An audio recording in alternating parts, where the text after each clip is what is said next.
Meaning of Fagin. Fagin. Fagin.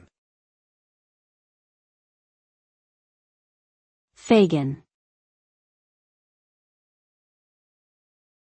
Fagin. Fagin is a fictional character from Charles Dickens' novel Oliver Twist. Fagin is a criminal mastermind who trains and employs young orphan boys as pickpockets in 19th-century London. The character has become known for his manipulative and exploitative behavior towards the boys in his charge, and is often portrayed as a villain. The name Fagin has come to be associated with someone who controls or exploits others for their own gain, particularly in the context of criminal activity.